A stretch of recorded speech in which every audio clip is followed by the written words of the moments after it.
अयोध्या में चिर प्रतीक्षित श्री राम जन्मभूमि पर भव्य मंदिर के पुनर्निर्माण के लिए भूमि पूजन का कार्यक्रम 5 अगस्त को हो चुका है और सन 2020 का यह अगस्त माह भारतीय संस्कृति के महान ऋषि अगस्त्य की याद दिला रहा है। जैसे महर्षि अगस्त्य भगवान श्री राम द्वारा रावण के खिलाफ युद्ध की प्रेरणा व युद्ध के अभियान की शुरुआत के साक्षी रहे थे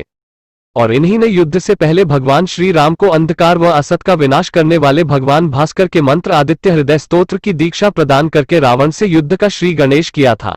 उसी तरह यह सन 2020 का अगस्त माह भी अयोध्या में श्री राम जन्मभूमि पर भव्य मंदिर के पुनर्निर्माण की शुरुआत का साक्षी हो गया है। इसके अलावा यह अनोखा अवसर भारतीय काल गणना के अनुसार भाद्रपद मास में पड़ रहा है, जिसका हमारे समाज में अति महत्वपूर्ण स्थान है। इस मास ने अपनी अष्टमी तिथि को असुर व दुष्ट आताताइयों के खिलाफ जनता को एकजुट करके अभियान चलाकर इनका समूल नाश करके जनता को त्रास से मुक्ति दिलाने वाले भगवान श्री कृष्ण को इस धरा पर प्रकट किया था। अगस्त्य ऋषि के सानिध्य में श्री राम द्वारा दानव संहार या भाद्रपद माह में पैदा हुए श्री कृष्ण द्वारा जीवन भर दुष्टों के खिलाफ चलाया गया अभियान दोनों ही समाज को आतंक के खिलाफ एकजुट करने का अभियान थे। बिल्कुल उसी तरह इस माह में अयोध्या में लगभग 500 वर्ष के आतंक व अराजकता के बाद राम जन्म भूमि पर भव्य मंदिर के पुनर्निर्माण का भूमि पूजन संसार में आतंक व अराजकता के खिलाफ समाज के एकजुट होने का अभियान है। यह वास्तव में युग का सरित प्रवाह है और हमारा चैनल युग प्रवाह नमामि गंगे न्यूज इंडिया समाज को आतंक व अराजकता के खिलाफ एकजुटता की प्रेरणा देने के अपने काम में लगा है। आज की हमारी वीडियो भगवान श्री राम के भव्य मंदिर के पुनर्निर्माण के भूमि पूजन को समर्पित है। आपसे अनुरोध है कि वीडियो को पूरा देखें।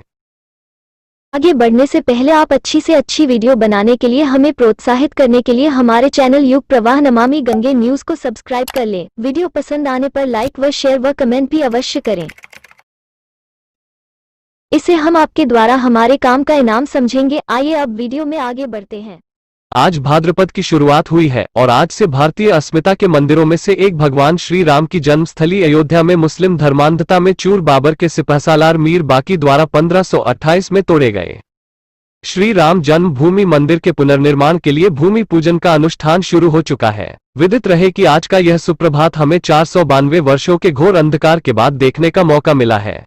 सन 711 ईस्वी में मोहम्मद बिन कासिम द्वारा सिंध के शासक दाहिर पर किए गए आक्रमण से शुरू हुए आक्रांताओं की दुर्दांतताओं का गवाह रहे। सोमनाथ, अयोध्या, मथुरा व काशी के मंदिरों के ध्वंसावशेषों ने भारतीय जनमानस में स्वतंत्रता की चेतना के दीप को ज्वाज्वल्यमान रखा है और समय समय पर अनेकानेक वीर महापुरुषों ने इन आक्रांताओं के दांत खट्टे किए हैं। लेकिन दुर्भाग्यवश हमारा समाज और हमारे महानायक आक्रांताओं के शक्ति केंद्रों को पहचान न सके, जिन्होंने धार्मिक चोला ओढ़कर कालनेमी की तरह एक ओर तो अपनी धर्मांधता का प्रचार किया और दूसरी ओर हमारे महानायकों द्वारा आसुरी शक्तियों के निवारण के लिए किए जा रहे प्रयासों की जासूसी की। इसके अलावा हमारे महानायकों द्वारा दूसरे धर्मों के मानबिंदुओं की सुरक्षा के सद्गुण, जो वास्तव में स्वयं के लिए अपने पैरों पर कुल्हाड़ी मारने के समान था, का पूरा लाभ उठाया। समाज एक के बाद एक हुए आक्रमण से दो चार होता रहा।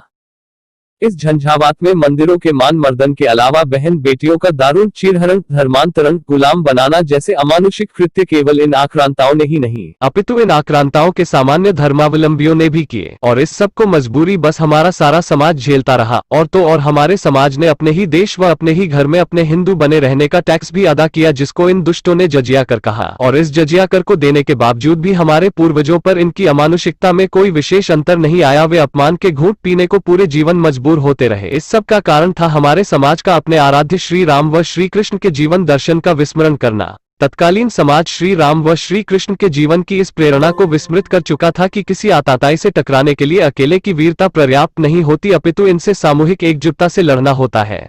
और इसी सामूहिक शक्ति की प्राप्ति के लिए भगवान श्री राम ने बिना किसी साधन के पैदल अयोध्या से भारत के दक्षिणतम बिंदु तक यात्रा की और वनों, पहाड़ों व कंदराओं में रहने वाले साधन विहीन समाज को एकत्र किया और उन्होंने उस पीड़ित समाज को एकजुटता की राह दिखाई, जिसमें अदम्य वीरता तो थी किंतु एकता की भावना नहीं थी। इसी कारण दैत्यराज रावण ने भारत के विंध्याचल पर्वत तक अपना राज्य स्थापित कर लिया था और वो संपूर्ण जन समाज की अलगाववादी मनोवृत्ति का लाभ उठाकर समाज को पददलित कर अपने पैशाचिक कार्यों को अंजाम दे रहा था। उसने इस क्षेत्र का राज्यपाल अपने भाई खर व दूषण को नियुक्त किया था। बाली, जिसने कि इस दैत्यराज रावण को कई मास तक अपनी बगल में दबाए रखा था, के होते हुए भी यह अपनी दैत्यवृत्ति को अंजाम दे रहा था। सुग्रीव, जिनका बल रावण के ही समान था, और जामवंत, जो तीनों लोकों में अजेय थे, और महाबली हनुमान, जिनकी शक्ति अपरिमित थी, ऐसे लोगों के होते हुए भी रावण अपनी दुर्दांतता को अंजाम दे रहा था। इसका कारण अगर कुछ था तो केवल यह कि बाली व सुग्रीव की आपसी फूट का फायदा रावण उठा रहा था और ये सभी वीर आपसी लड़ाई में व्यस्त थे और सारा समाज इनकी लड़ाई के परिणाम भुगत रहा था। भगवान श्री राम ने वन वन भटकते हुए केवल संपूर्ण समाज में एकजुटता पैदा की। श्री राम ने अपनी यात्रा का प्रथम पड़ाव निषाद राज गो के यहाँ डालकर मित्रता की शुरुआत की और इसी तरह अनेकानेक कमजोर समाजों को एकत्रित करते हुए सभ्य समाज से अलग थलग पड़े भील समाज की वृद्ध माता भिलनी के हाथ से उसके झूठे बेर खाकर समाज से अस्पृश्यता की भावना का अंत किया और समाज को समरसता का उपदेश देते हुए बलहीनों को बल प्रदान किया और इन्हीं कमजोरों, निवलों और विकलों को एकजुट कर रावण जैसे दुर्दांत दैत्य का अंत ही नहीं किया अपितु राक्षसों की पाशविकताओं पर भी लाखों वर्षों के लिए लगाम लगा दी। नहीं तो रावण का आतंक केवल और केवल लंका या विंध्य की पर्वतमाला तक ही सीमित नहीं था, अपितु वह संपूर्ण ब्रह्मांड का एक महाबली खलनायक बन चुका था और उसकी पैशाचिकता से उसके स्वयं के बड़े भाई कुबेर का परिवार भी त्रस्त था। उसने अपने समय में देवों, दैत्यों, दानवों, यक्षों व गंधर्वों की अनेकों कन्याओं का अपहरण किया और उनसे बलात्कार किया। उसकी पैशाचिकता यहाँ तक बढ़ गई कि उसने अपनी पुत्रवधू रंभा, जो उसके भाई कुबेर के बेटे नल कुबेर की पत्नी थी, को भी नहीं छोड़ा था, जबकि वह लगातार उससे अपने ससुर बहू के रिश्ते की दुहाई देती रही थी। और उसने उसके इस कुकृत्य पर रावण को एक श्राप भी दिया था और इसी श्राप की वजह से रावण सीता माता के शरीर से हाथ लगाने की हिम्मत नहीं जुटा सका था।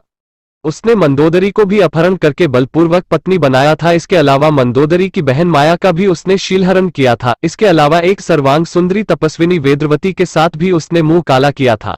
उसने अप्सरा पुंजिकस्थला का भी अपमान किया था, जिसका बदला उन्होंने अगले जन्म में हनुमान जी को जन्म देकर रावण से लिया। और देव, दानव, यक्ष व गंधर्व कन्याओं के साथ अमानुषिक कृत्य करने के बावजूद कोई प्रतिकार न मिलने से रावण इतना नीच व घमंडी हो गया था कि पंचवटी से सीताहरण करते समय उसने सोचा था कि जब शक्ति संपन्न देवों, दानवों, यक्षों व गंधर्वों ने मुझसे टकराने की हिम्मत नहीं की तो यह तुच्छ मानव राम, जो अपने घर परिवार व राज्य से निष्कासित होकर वन वन भटक रहा है, वो मेरा क्या बिगाड़ेगा। लेकिन उसने थोड़े ही समय में देखा कि जिसे वह कमजोर समझ रहा था, उसने तो प्रकृति पर भी विजय प्राप्त कर ली है और समुद्र पर पुल बांधने का असंभव काम कर दिखाया है और कुछ ही समय में उसने अपना अंत भी इसी वनवासी राम के हाथों होते देखा। बिल्कुल इसी तरह भगवान श्री कृष्ण ने बचपन में ही अनेकों दुर्दांत दैत्यों जैसे पूतना, बकासुर, अघासुर और कालिया नाग इत्यादि को ठिकाने लगाकर अपनी वीरता सिद्ध कर दी थी। किंतु जब उन्होंने देखा कि इस प्रकार के दैत्य तो लगातार प्रकट हो रहे हैं, तब उन्होंने इनकी शक्ति के केंद्र कंस का अंत भी अकेले ही कर दिया। किंतु इसके बावजूद भी लगातार पाश्विक शक्तियां प्रकट होती जा रही थी। तब उन्होंने धर्म शक्ति के जागरण के लिए पांडवों को प्रेरणा दी तथा समाज की शक्ति को एकजुट किया। इधर पाश्विक शक्तियों को भी एक स्थान पर लाकर उनके सामूहिक विनाश का मार्ग प्रशस्त किया और महाभारत के विशाल युद्ध में संपूर्ण आसुरी शक्तियों का विनाश करके समाज को हजारों वर्ष के लिए सुरक्षित कर दिया।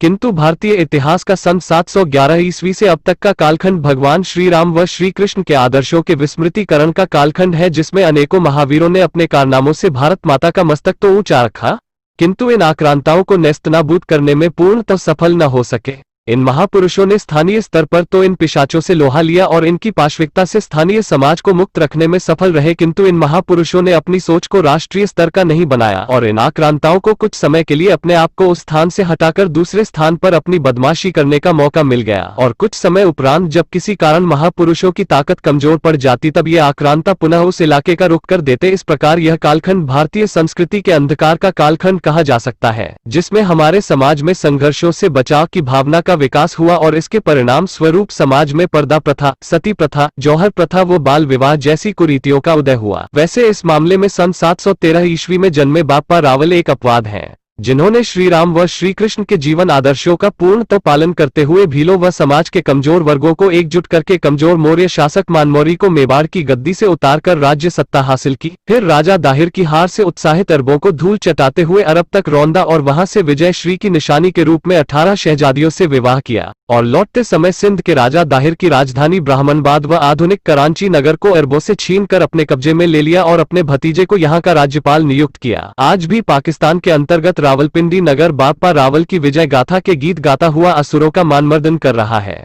उनका आतंक अरब में इतना था कि इनकी मृत्यु के 300 वर्ष तक अरबों ने भारत की ओर आंख उठाकर भी नहीं देखा। इसके अलावा अरब समाज की दंत कथाओं में आज भी बाप्पा रावल का डर सुनाई देता है और यह सब इसी कारण सफल हो सका क्योंकि इन्होंने अपने पूर्वजों भगवान श्री राम व श्री कृष्ण जी की उपासना भर ही नहीं की, अपितु उनके चरण चिन्हों पर चलते हुए समाज को एकजुट भी किया और आक्रांताओं को पराजित करने में सफल रहे। लेकिन बाद के महापुरुष इस सनातन सिद्धांत को समझ पाने में असमर्थ रहे और अकेले अकेले ही विशाल अधार्मिक शक्तियों से टकराते रहे। परिणाम स्वरूप वे स्थानीय स्तर पर तो इन्होंने असुरों को विजित किया और स्थानीय समाज को अपने प्रयत्नों से इनके अत्याचारों से बचा लेने में सक्षम रहे, किंतु ये आतताई सामूहिक प्रयास न होने के कारण अपना स्थान उस समय बदलकर सुरक्षित स्थान पर जाकर अपने आप को बचाने तथा उस स्थान के समाज को प्रताड़ित करने में सफल रहे। और कुछ समय उपरांत महापुरुषों की शक्ति कमजोर होने पर या स्वयं की शक्ति बढ़ा लेने पर अथवा किसी षड्यंत्र को रचकर ये आतताई उस स्थान पर भी आसुरी नग्न नृत्य कर देते थे।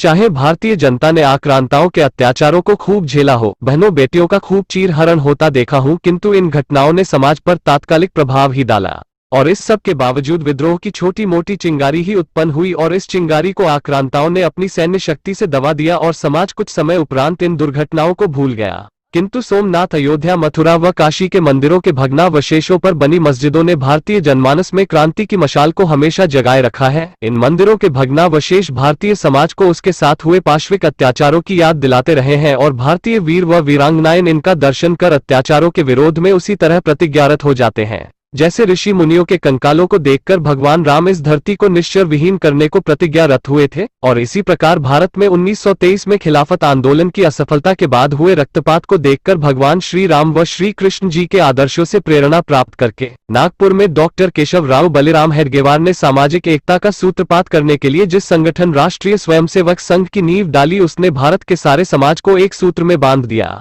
और उसी के अनुषांगिक संगठन विश्व हिंदू परिषद ने राम मंदिर निर्माण का कार्य हाथ में लिया। आज दोनों संगठनों के साथ संपूर्ण समाज के एकजुट हो जाने से आसुरी शक्तियां कमजोर हुई है और मंदिर निर्माण का रास्ता साफ हुआ है। आज भारत के प्रधानमंत्री श्री नरेंद्र दामोदर दास मोदी को भारत की अस्मिता और मान प्रतिष्ठा के प्रतीक अयोध्या में श्री राम जन्मभूमि मंदिर के शिलान्यास का गौरव प्राप्त हुआ है। आज इस महान अवसर पर मैं ज्ञानेश कुमार वार्ष्णेय अपने न्यूज चैनल व पोर्टल नमामि गंगे न्यूज के माध्यम से भारत के हर उस नागरिक को बधाई देता हूं जिसने राम जन्मभूमि आंदोलन में मन, वचन या कर्म में से किसी भी प्रकार अपना योगदान दिया हो। अयोध्या में राम जन्मभूमि पर भव्य मंदिर निर्माण राष्ट्रीय भावना और एकता का प्रकटीकरण है और आज का शिलान्यास भारत देश को परम वैभव पर पहुंचाने की यात्रा में मील का वो पत्थर है जहां से भारत माता के जगत सिंहासन पर आरूढ़ होने का रास्ता बिल्कुल साफ दिखाई देता है। मैं ज्ञानेश कुमार राम जन्मभूमि संघर्ष यात्रा में आज तक लगे हर छोटे बड़े कार्यकर्ता को हृदय से नमन करता हूं और बलिदानियों की वंदना करता हूं। राष्ट्र उनका सदैव आभारी रहेगा। आशा करते हैं कि यह वीडियो आपको अवश्य ही पसंद आई होगी। अगर आपको यह वीडियो पसंद आई है तो इसे अपने दोस्तों के साथ शेयर करना ना भूलें और यदि आप हमारे चैनल पर नए हैं तो प्लीज सब्सक्राइब करके उसके पास वाले बेल आइकन पर क्लिक करके उसमें ऑल वाले बटन को सिलेक्ट करें और साथ ही साथ हमारे दूसरे चैनल गुरुजी फैक्ट्स को भी सब्सक्राइब करना ना भूलें। चैनल का लिंक डिस्क्रिप्शन बॉक्स में दिया है।